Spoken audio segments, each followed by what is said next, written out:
Hello everyone! Hello, we're back. Okay, so we are in Elpis. We've met with Emet-Selch, much to the delight of the player base, as everyone had loved Emet-Selch. We met Hythlodaeus, the real Hythlodaeus, and Hermes, as well as his creation, Meteon. Don't mind us, my friend. Pray, tend to Meteon. Most would jump at the chance to serve in the convocation, and yet... Forgive me, I will make it up to you, I promise. I'm sorry, Miro. I didn't mean a walk. Perhaps we can go for a walk.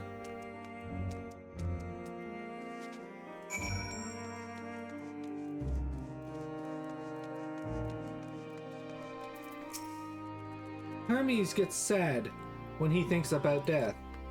When others are sad, I'm sad too. That's how I am. How he made me. But don't worry, I'm fine now. So, why did you come here?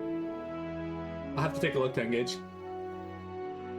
You want to learn about Elpis and Hermes?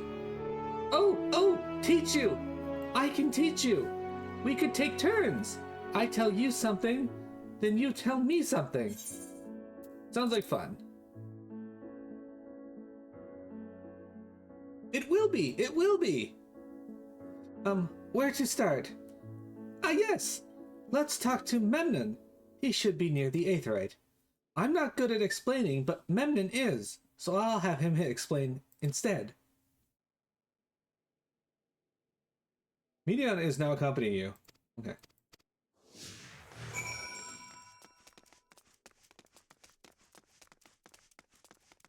Look at Meteon. Alright. What do you got to say?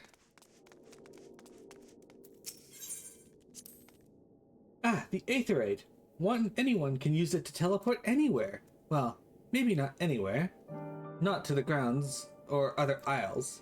For that you need teleporters. Oh, and permission. And what have we here? Though you look like a person, your ether is quite thin. I assume you are familiar like Meteon. Is there something you need? This is Miro. Could you teach her about Elpis? Newly arrived familiar, is she? Very well. I should be glad to introduce our fair facility to her. As you know, it is mankind's duty to make the star a better place. As part of this duty, we employ creation magics to bring forth new life. However, we cannot simply release our works into the world, for it would lead to chaos. No, any and all life forms must undergo extensive testing to determine their fitness to exist. Testing which is conducted here in Elpis. Every candidate is subjected to rigorous study in which we identify their properties, surmise what habitats might be suitable, and speculate as to the effects they may have on the environment and other species. Should it be judged a beneficial addition to the star, it would be allowed to take its place in the world. The two of you, too, were created with the hope of making the star a better place, so heed your masters well and be good. Do you hear? We will, Memnon. We will. Thank you for the lesson. You had a turn. Now I get a turn. Where did you come from? From a place far, far away. From a place facing a great threat. From the Crystarium, I guess? Crystarium? I've never heard of it. But this place is important to you. I can feel it. Oh, my power! I haven't told you about it. A creation. Let's find a creation. One not being watched. Then I'll explain my power. You don't think humans would be judged fit to exist? Yeah. I can't say I disagree with you with how the vast majority of humans tend to act.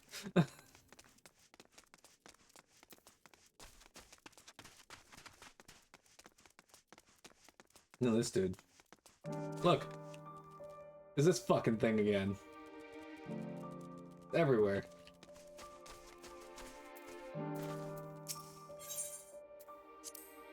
Spriggans. What are Spriggans? Oh no, we call them Aureae. If it's just one, we say Orias. Though they're cute, they can be naughty. Sometimes they run off with concept crystals, and Hermes has to run after them.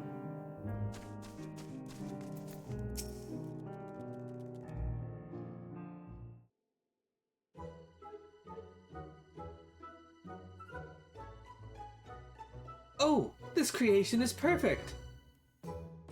But I don't remember seeing it before. Perhaps it's new? Anyway, I'll try reading its mind. That's my power!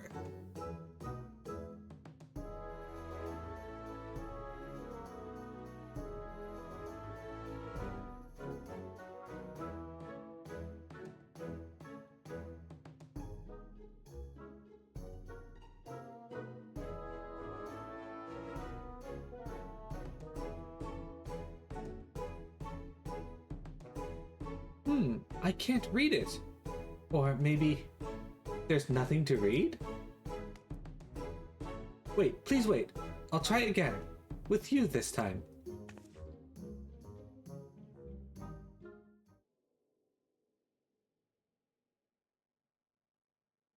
Greetings. Can you hear me? This is my power. I can read the emotions of those around me and project my emotions to others in return. I'm not actually speaking to you in your mind. Rather, you are converting my emotions into words and intention, a process performed subconsciously by intelligent life forms. This ability is vital to my mission, where it allows me to interact with intelligent beings even should they communicate via unknown languages or other nonverbal means. As a consequence, I am clumsy at speaking. Yet though I struggle to express myself in this fashion, Hermes wants me to speak as much as possible, for everyone has thoughts and feelings that they may wish to hide. I harbor an affection for you, one that is difficult to define. Aside from the fact that we share common traits with us, your thoughts are complex, prismatic. They draw me in and leave me wanting to know more. Out of respect for your privacy, I will refrain from using my powers when speaking with you. Nevertheless, I want you to know I wish to be your friend.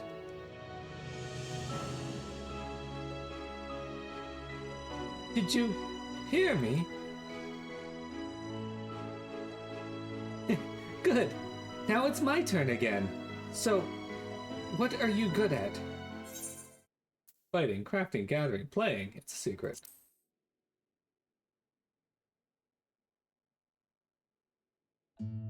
Oh, fighting!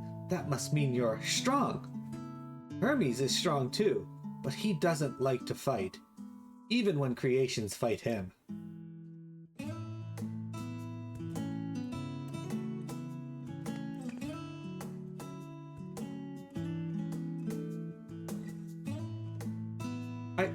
I think we might be bothering it.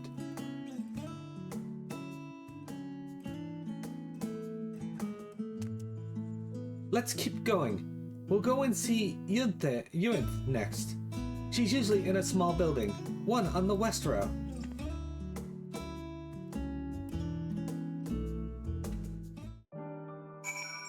Alright. Let's go get to know Elpis a bit more, shall we? Oh, never mind, Chocobo.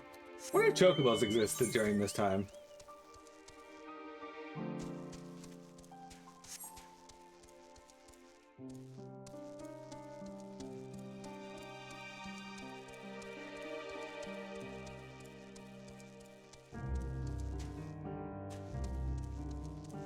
Hey there. Hey, best viewers. Good. See ya.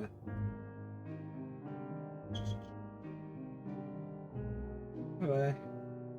Well, well, if it isn't Medion, I see you've brought a friend today. Greetings, Yuinth. An apple. Could you make me an apple? The kind Hermes likes, covered in syrup. I want to share it with Miro. Oh, candied apple. Hermes is certainly partial to them, but you know you can't eat Medion. You weren't made to do so. But I like to. It may seem that way, but it's due to your ability to share others' feelings.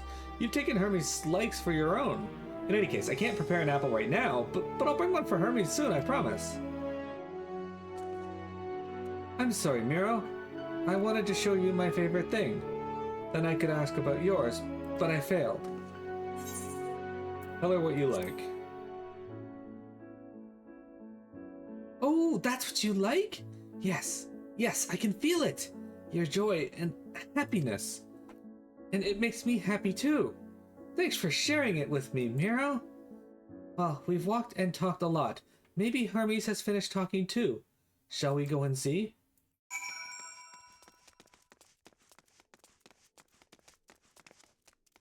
You want to show me your favorite thing? Is it your penis?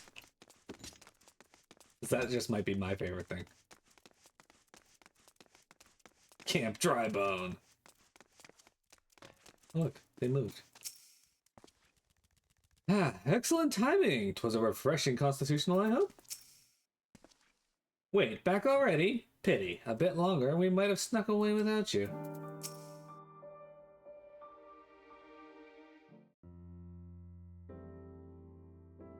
There you are. I can see the fresh air has done Medion good. Miro wanted to learn about you and Elpis, so I taught her. About this place, about my power, about your favorite food. I'm not sure that last one will be of any use. But I do appreciate you keeping Medion company. While you were away, I finished speaking with our guests. Finished? Hardly. You requested time to consider the invitation, so we have no choice but to occupy ourselves with an inspection of your work. My apologies. It has been decided that Emetzelk and Hythlodaeus will accompany me as I tend to my duties. If you wish to learn more, perhaps you'd like to come too? I'm compelled to remind you that she is in no way associated with the convocation. We simply chanced to meet at Propylion. There is no guarantee that the matters we discuss will remain private. I do not mind. I see the joy in her presence brings Medion. I cannot imagine our mysterious friend harbors malicious intent. Miro is kind. Really, truly. She taught me as much as I taught her. You're coming, of course, to watch Hermes. You're bound to learn lots and lots.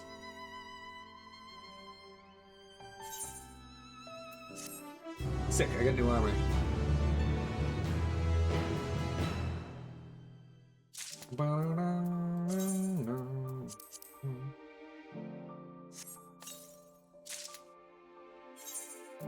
Scarlet Moko robe of the Black Griffin.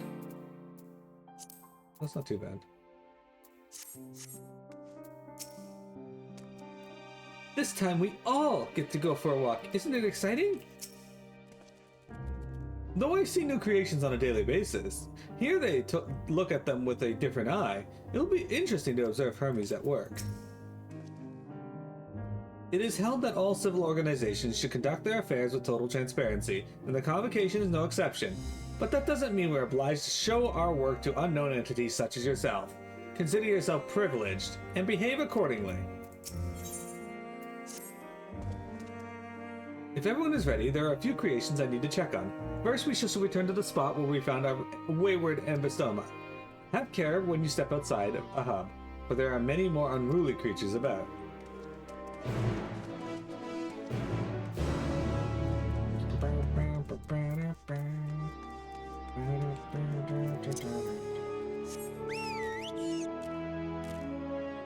The same, would you ride an ambystoma? Vector Satyr! We're in paradise, or, you know, close to it, I suppose.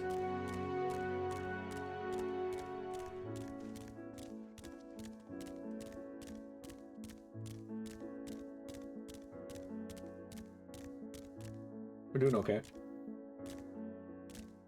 You'll ride anything? Ah yes, the Ianthin pedaluda, one of the newest species of ever popular butterfly. You're still bothered about your robe? Don't be. The few specimens we repurposed won't be missed. All vim and vigor now. When we were discussing his nomination, he was melancholy incarnate. So beautiful, Pedaluda. I hope they make it into the world. This here is a new species of Pedaluda we recently set loose. It has been doing very well, managing to maintain a stable existence thus far. If we can see its observation period to the end without issue, we shall release it unto the world. Tell me, do you know the difference between living beings and arcane entities? It is the presence of a soul, yet the soul isn't something that you choose to have at will. No, it manifests only in those beings whose forms adhere to the laws of creation, that can endure on their own. Beings that do not fulfill this requirement, such as those spontaneously born of magic or natural phenomena, do not have souls. No matter how much it might resemble flora or fauna, if it lacks a soul, then it is considered an arcane entity. So you see, it is not for mankind to decide what is living. That domain lies beyond our manipulation, and it's hubris to assume otherwise. But let us head to the nearby beacon. I've received a report that arcane entities have gathered there. Oh, look at that.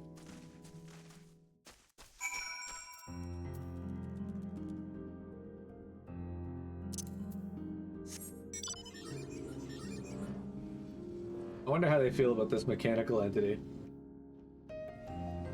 But yeah, Vector, Faye, Tengate, what'd you guys get up to this past week? I've been away, as you know. I went to go visit my parents. I took my mom out for lunch. I didn't take my dad out for lunch, but we ate together at his place quite a bit with some of the stuff that he cooks, which is honestly better than in most restaurants anyway.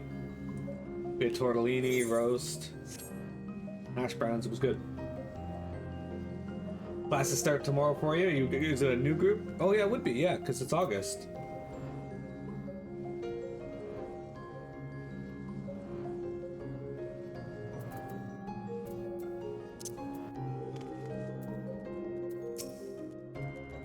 Interesting. You're interesting too. Tell me, how did you find the ambystoma? We're meant to be observing Hermes, but instead we're stuck with Medion. Well, I suppose she herself serves as proof of his prowess as a researcher and creator both. A fascinating creation, much like yourself, little one. Renowned as Hermes is for flying life forms, it is a rare privilege to be able to see one of his works in progress. Ah yes, lightning pneuma, just as the report said.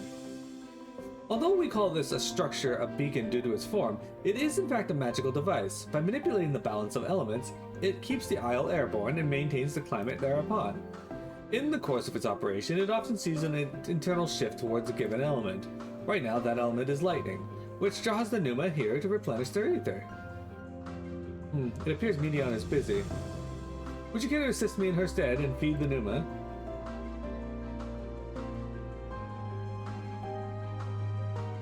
By using this lightning converter, you can harness ambient lightning and focus it into a ball.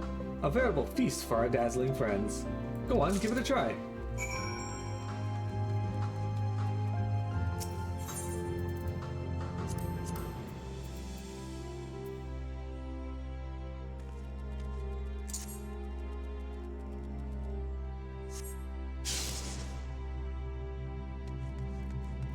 To create ball lightning.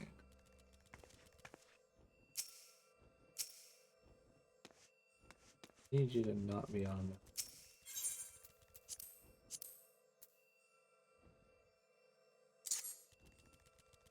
You've been so busy basically since the point you got home to the point you go to bed. You haven't stopped. That's why I didn't realize you were gone. Been that busy.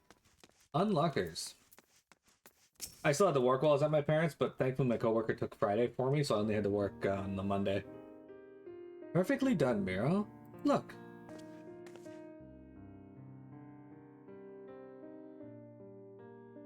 See how they gather to feed? How they express themselves through their actions despite their lack of words? Speech is not the defining characteristic of a thinking, feeling creature, nor is silence an indication that they do not possess these qualities. Be it a soulless arcane entity such as the Pneuma, or an ephemeral life form such as the Petaluda, all seek to perpetuate their existence, to survive.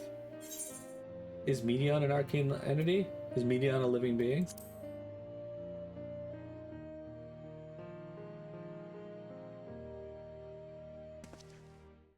A good question. I can answer it from a theoretical standpoint, but ultimately falls to the Bureau of Architect to pass judgment. Those with exceptional vision such as Hythlodaeus may be able to ascertain her true nature. But to me, it doesn't matter. She is herself, and that is all I need to know.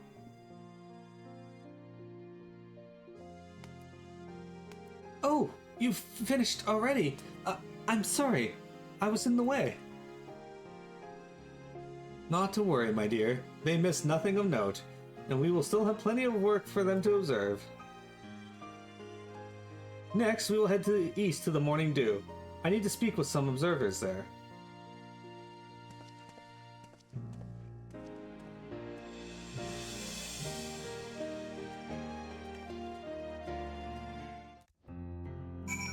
Alright. Speak with Hermes again. Okay. Oh, here we go. This is where Emmett Saw got the idea. Oh wait, I gotta go further east. I was heading west. My bad.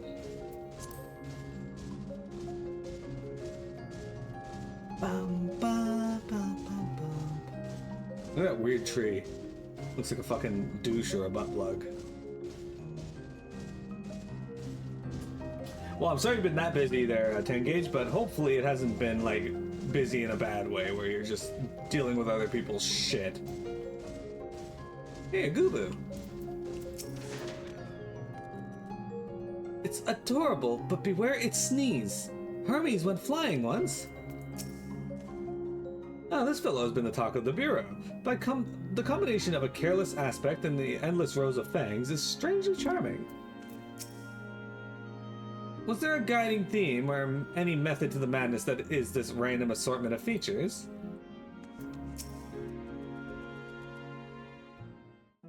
I can do it all as pee.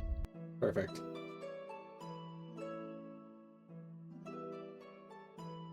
Amazing, is it not? The Ampelos, one of our newest subjects.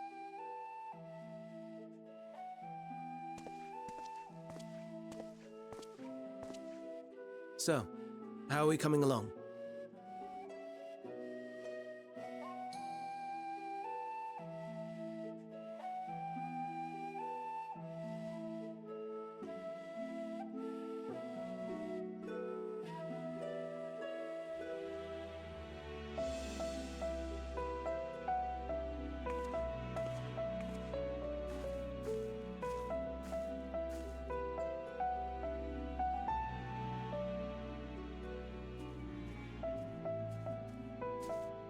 This place is Elpis.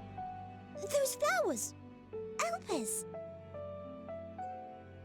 Entelechy's. Like me.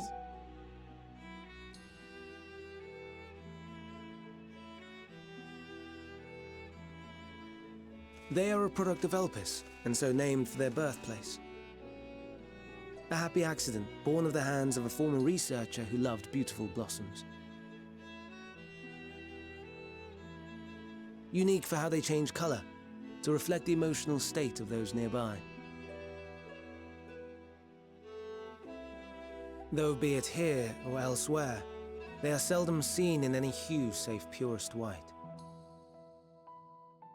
Reflect the emotional state, you say? By what means do they achieve this? In creation, there exists an energy wholly apart from ether, one driven by emotions. In like manner to how we manipulate ether, this flower is subject to the influence of said energy.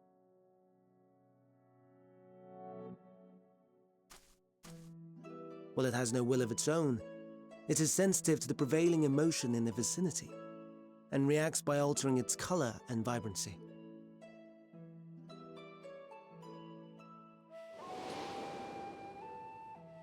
Akasha? It is one of the unseen energies defined by Harnish alchemical theory. Though a gross oversimplification, some describe it as an essence influenced by feelings.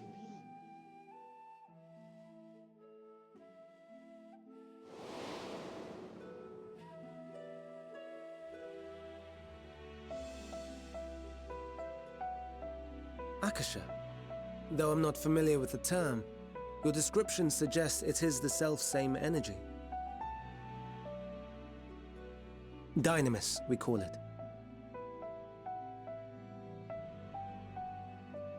And those entities like the Elpis flower that have the ability to interact with this energy, converting emotions into tangible phenomena, are Entelechy's. That's me! That's me! An Entelechy! That you are, my dear. And no ordinary one at that, but the first possessed of free will.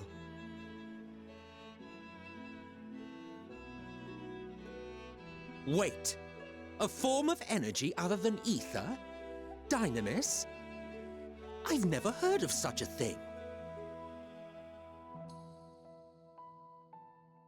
Hardly surprising.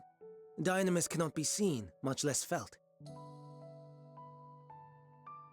And though its existence has long been theorized, we had no proof until the flower's serendipitous creation. What's more, Dynamis is far weaker than ether. Under normal circumstances, its effects are drowned out by the latter. On account of which, beings comprised of and reliant upon the ether, like you and I, are unable to make practical use of Dynamis. 'Tis a truly esoteric thing, known to but a select few scholars. Intriguing. Then, given the limitations you described, why create Meteon?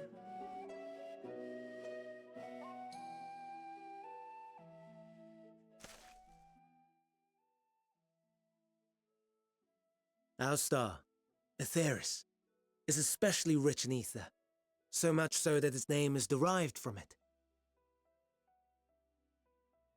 However, when we consider all energy in existence here and in the vast space beyond, Dynamis may account for as much as 68.3%. The more abundant form by far. Were we able to control it, we could open the door to limitless possibilities.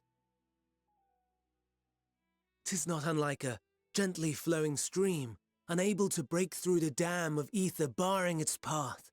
But if we could imbue the stream with the vigor of a raging river...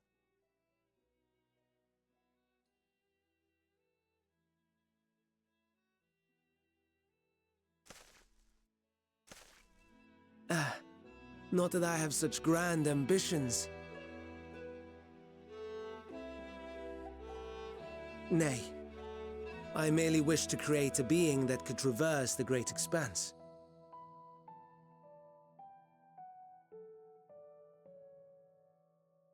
The relative scarcity of ether beyond the bounds of this star was a concern, and so I looked to another source of energy by necessity.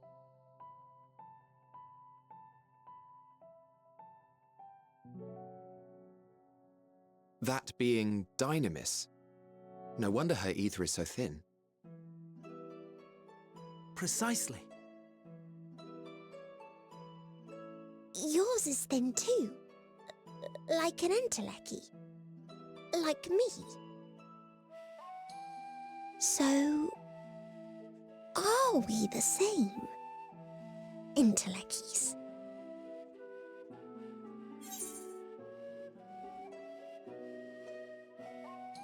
Sure, I don't see why I couldn't be one. Well, I have been known to transcend my limits with nothing but determination. If I'm thin, it's because MSL didn't do a proper job.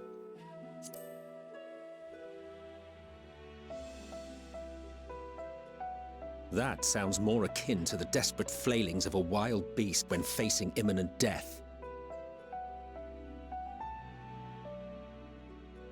A deficit of ether alone does not an Entelechy make. It would, however, make it easier for you to interact with Dynamis. And limited though its influence may be, this quality could prove the difference between victory and defeat. You do well not to underestimate it.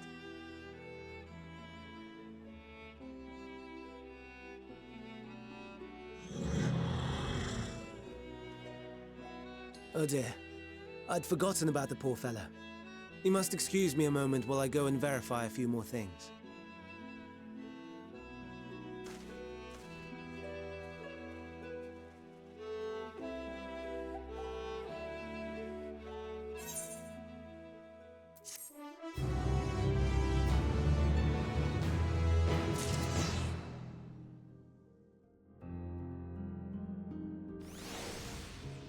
So, It's interesting that they use the term dynamis to describe this, because dynamis is actually a thing in FF11, more akin to an event or another world, I guess, where like shadowy versions of the creatures of our world and locations in our world exist. It's pretty cool. Never before have I heard of Dynamis or Entelechy's. I can only assume the Elpis Law was submitted to the Bureau before I joined.